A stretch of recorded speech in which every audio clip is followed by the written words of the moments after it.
Hello everybody.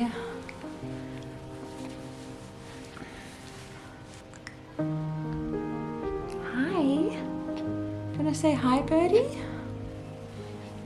I thought it was time I should finally sit down and film Birdie's birth story. She's a month old now, so I want to film it before I completely forget. So I've been wanting to film her birth story for a while now, but I just haven't found the time. The twins are down for a nap at the moment.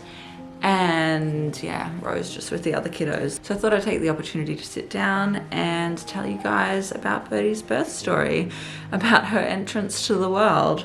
I thought I would start by telling you guys a little bit about my previous births. Obviously not going to go too far into detail with them, but I feel like it's sort of relevant to the story. So with Evan, I had a vaginal birth and I was induced with him at 41 weeks and 2 days. I had an epidural with him and he was born posterior. With Otto, I was also induced and I had an epidural with him. My labor with Evan was about 12 hours long and my labor with Otto was about 2 hours long.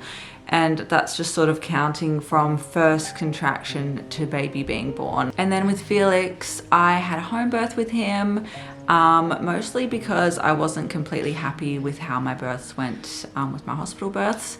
So I had a home birth with him and that was my first drug-free birth. He was a home water birth. And he came at 40 weeks and 4 days. So I went into spontaneous labor with him for the first time, as I'd been induced for my first two. And then with the triplets, I had a C-section at 28 weeks. And that was a very traumatic experience, as the epidural spinal didn't work properly. So I had to be put under general after the babies were out, because yeah, it was very painful and yeah, just very traumatic. I won't go into detail. And then when I got pregnant the next time with the twins, I wanted to have a VBAC, which is a vaginal birth after cesarean. And obviously when I found out it was twins, that was going to make it a lot harder, but still doable. And so that was sort of the plan for the whole pregnancy. But there were a few things that stopped me towards the end. One being that baby A was breech and wouldn't turn after I tried everything. But I was still planning on a breech natural twin VBAC. It was important that I went into labor on my own. But you know, I made it to 37 weeks and 5 days and I still wasn't going into labor, even though I'd had weeks of prodromal labor. So lots of contractions and everything without actual real labor. And baby B, my little girl, she had inter-uterine growth restriction, which was the same as my triplet daughter. She had inter-uterine growth restriction as well, which just means, you know, the baby is growth restricted in the womb. My triplet daughter had it extremely severely, and then my twin daughter had it less severely. So she was still born very small, but not in the same way that my triplet daughter was born.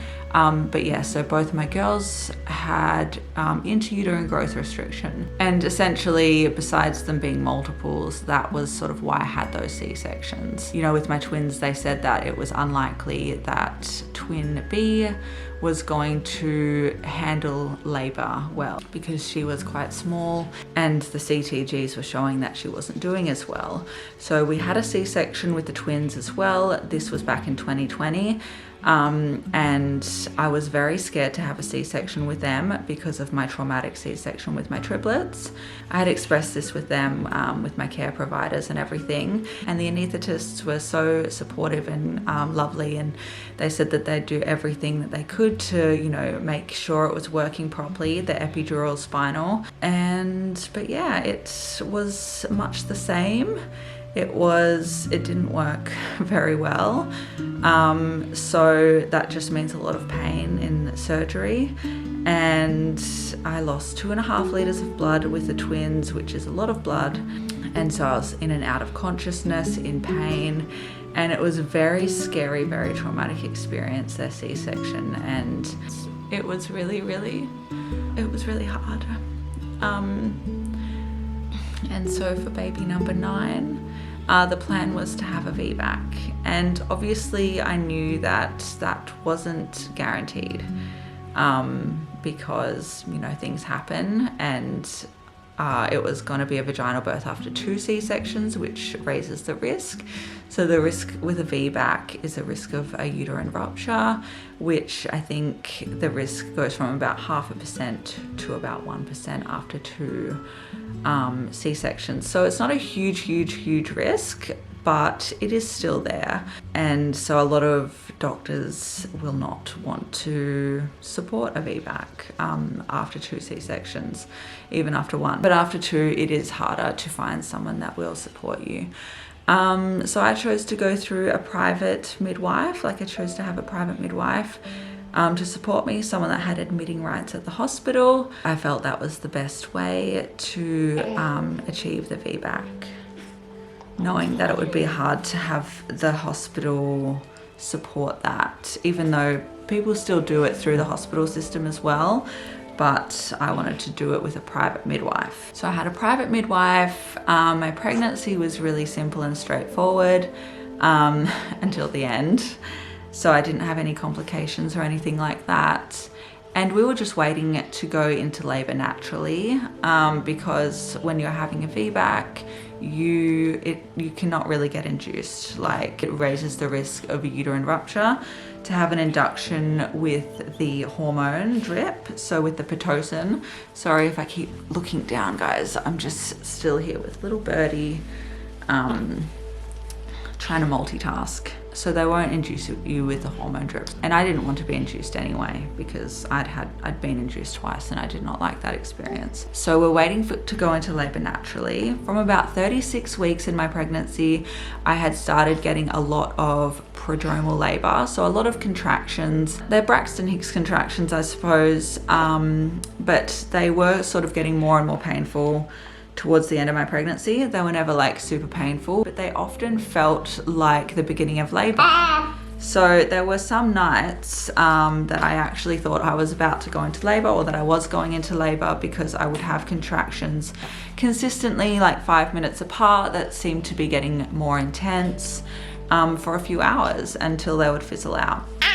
So there was a lot of that at the end of my pregnancy with Birdie.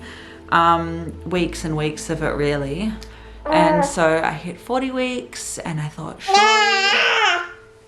surely baby is coming. But she was super stubborn, and she I just didn't go into labor. I know that some pregnancies do just last longer, so I was being as patient as I could, and I was waiting. I had gone to 41 weeks and 2 days with my first baby, and I knew that a lot of people go to 42 weeks and even beyond. So I was okay to wait. My midwife was okay with me waiting to go into labor as well. Baby was still healthy and everything was fine. So yeah, I just continued to wait. As I was approaching 42 weeks, so when I was about 41 weeks, my midwife recommended that I went in for a wellness scan, just to make sure that everything is okay with baby. As there are risks of going overdue, there are small risks, but there are still risks, you know, like the risk of stillbirth increases as you are post-dates. So I booked that scan in for 42 weeks exactly. I was really hoping that I would go into labor before that, before I even reached the scan date, but alas, I did not. And so I went in for the 42-week scan. And keep in mind, I hadn't had a scan, you know, since my 20-week scan, because there was no need to. Like, I was healthy and everything was fine. So I hadn't had a scan until 42 weeks. So I went in for my scan. The first thing they did was measure the baby. I thought the baby was going to be huge.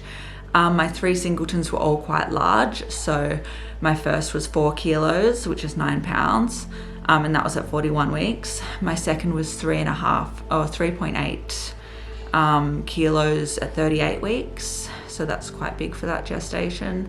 And my third was 4.4 kilos at 40 weeks, which is pretty big. That's, you know, almost 10 pounds. So I thought Birdie was going to be really big. I know that she's a girl, which can make them a bit smaller, but I still thought since she was a singleton, she would be really big. But they measured her and they actually found that she was quite small for her gestation. So her head and her legs were measuring 39 weeks, which was 3 weeks behind, and her tummy was measuring 36 weeks, which was 6 weeks behind and like below the 3rd percentile. So then she was diagnosed with inter-uterine growth restriction, which is what my other 2 daughters had. So I really thought that I was going to have a non-growth restricted baby girl this time, but she was technically growth restricted. But since she was overdue and everything, she was still a good size. She was born 3.48 kilos. So that is pretty small for 42 weeks and 2 days, which is when she was born. But if she had been born at 40 weeks, it would have been a pretty average size. So she didn't seem small. So that is why she had that classification of inter-uterine growth restriction. That wasn't the biggest concern. The main concern at the scan was that they measured her fluid. They measure the pockets of fluid around the baby when they do a scan, and they like to see, I think it's at least like 5, the AFI, which is the measurement, should be I think at least 5. But hers was 1, which essentially meant she had no amniotic fluid left, or very little, which can sort of indicate a problem with the placenta function, which obviously at 42 weeks isn't good. My midwife advised me to go into hospital, and she said that she thinks baby needs to be born now, and which, because I couldn't get an induction with her, I was sure meant I would be having a C-section, which was really devastating for me, especially after waiting all these weeks. It was really hard to hear that I would probably be having a C-section anyway. We got to the hospital, we did some CTG monitoring, baby looked good, and I talked to one of the consultants at the hospital, and we asked if we could have some other kind of induction if I couldn't have the hormone drip. And he said, he recommended that I had an artificial rupture of membranes, which is it's where they break your waters. So that can help sort of move labor along when they do that. And so I was really happy with that, and we agreed to do that the next morning. So the next morning I was moved into a birth suite, and then at 7 a.m. my midwife performed the artificial rupture of membranes, and then I was put on a clock. So I only had 24 hours to have my baby, as once they break your waters, the chance of infection goes up. So I agreed that if I didn't have the baby in 24 hours, I would go for a C-section. Although obviously, as I had gone for the scan and the baby had no amniotic fluid, when they ruptured my membranes, it wasn't really a rupture at all. Nothing happened. So when they broke my water, nothing came out. Nothing, absolutely nothing, not even a drop. And we had someone else try and do the breaking of waters in case my midwife hadn't done it properly, or, you know, whatever. But no, the same thing, like nothing happened, nothing came out. So obviously that was super devastating, and I was losing hope that anything was gonna happen, because if that induction didn't work, it basically just meant I would have a C-section. And since my other 2 C-sections were so traumatic, I had made the decision that if I were to have a C-section, I would have general anesthesia, which means I'd be put to sleep instead of being awake for the birth of Birdie. Obviously that was a really, really hard decision to make, because everyone wants to be there when their baby's born. But I didn't think I'd be able to physically handle it. Whenever I thought about having a C-section, I would go into such panic. So I didn't think I'd be able to handle it, and I knew it was going to be really difficult, really painful, full of panic and stress, and yeah, it was a really, really scary thought. So I decided that I would have general, and that would mean that myself, I'd obviously not be there because I'd be asleep, and it also meant that my husband Ro wouldn't be able to be there either, because when you have general, you can't have someone there with you. So yeah, we'd both miss out on her birth, which was a really, really sad thought. Excuse my voice. yeah, I'm getting a bit croaky, but I'm gonna try and get the rest of this story out. So yeah, the hours were going by, and yeah, it was really disheartening by the time the evening came around. So about 6 p.m, Ro went home because my mum was at home with all 8 other children, which is amazing. Thank you, Mum. But yeah, at 6 p.m, Ro left, and my private midwife left as well because she couldn't be with me consistently. Obviously, she needed to go home and sleep and everything, and nothing was happening anyway. So we were all just kind of waiting around, and I needed to get some rest as well. So that's what happened, and then I was left alone in the birth suite. I couldn't really get to sleep until quite late at like 12. And the midwives that were working at the hospital came around to the room, and they said to me that I needed to start fasting for surgery, which meant no food and no water. So that's what I did. So at this point, I really definitely thought that I was going to be having the C-section, and I really tried to sort of come to terms with it. It felt really difficult, and I was really struggling with the thought of it still. I finally managed to get some sleep, so I slept from about midnight to about 2:30 in the morning. And I woke up at 2:30, and I had this, feeling wash over me like everything was gonna be okay, and that I was gonna have a C-section, but it was gonna be fine. So I started to, really accept it, that that was what was happening, and that my baby was just being very stubborn and needed to be born by C-section, and that it was going to be fine. And then about an hour after that, the hospital midwives came into my room, and they said that they needed the birth suite for labouring women, so they wanted to move me to a different room. And the room that they moved me to was this really, really tiny room. It had no windows to outside, and it was really small. I called it the supply closet because it felt like it just had supplies in it, and it didn't really seem like a room that you were meant to have a baby in. But that was okay because I was just there to be waiting for my C-section. At this point, when they moved me, it was 3:30 a.m. and the doctors were meant to come around at 7 a.m. to talk to me about the C-section, because by 7 a.m. that's when it would have been 24 hours since my artificial rupture of membranes, which didn't work. So yeah, it was fine that I was in the supply closet. It was just a place to wait until the morning when I was going to have my C-section. So my midwife and Ro were planning on coming back to the hospital at 7 a.m. to sort of support me through the C-section and the prep for the C-section and all of that sort of stuff. So yeah, I started settling down into this little room that I'd been moved to when I started to feel some contractions, which wasn't unusual for me because that had happened many, many times over the past few weeks. So they were just really mild contractions, and of course I wished and wished and wished it was the real thing, but I didn't want to get my hopes up. So I kept an eye on the contractions. I rolled and bounced on the birth ball in the room, and yeah, the contractions, they did keep coming. But again, I was super, super in denial. Like, I just thought this isn't going to be it, because that's not going to happen just hours before I'm meant to have a C-section. So the contractions kept coming. And like I said, at this point, they were quite mild and they were not difficult at all. I didn't have a toilet in the room because it was such a little room that I had to walk up the hall every time I needed to go to the toilet. So that was a bit unideal in labor.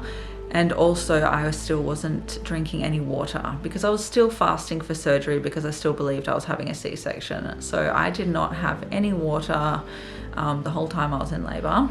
I think it was at about 5:50 that my midwife sent me a message, and she said, "How are you going?" And I sent her one back saying, "I think something might be happening now." I obviously wasn't super sure, but the contractions were getting a little bit stronger and they were getting closer together. So yeah, that was at about 5:50. She said that she would head in soon. I did call Ro at that point because he was meant to be coming in at 7, and we live about an hour away from the hospital. So I didn't even know if he was awake yet or not. And I just called him and I asked him if he was coming, but I didn't tell him that I could have been in labor because I didn't really want to jinx it, and I still didn't really believe that it was happening. And I thought, you know, if it is happening, he's going to be here soon anyway. So yeah, I called him at about 6. He was still asleep at that point. So he had to get all the kids organized for the day and call my mom and wait for her to come to the house. And then he started driving to the hospital. And yeah, he thought he was meeting me for the C-section, obviously. Like I said, I didn't really think I was in labor, even though by this point it was definitely, you know, painful. But it had been painful in the past, over the past few weeks. There had been occasions where I really thought I was going into labor when I was having consistent painful contractions. So I really didn't want to say to Ro, like, I'm in labor or anything like that.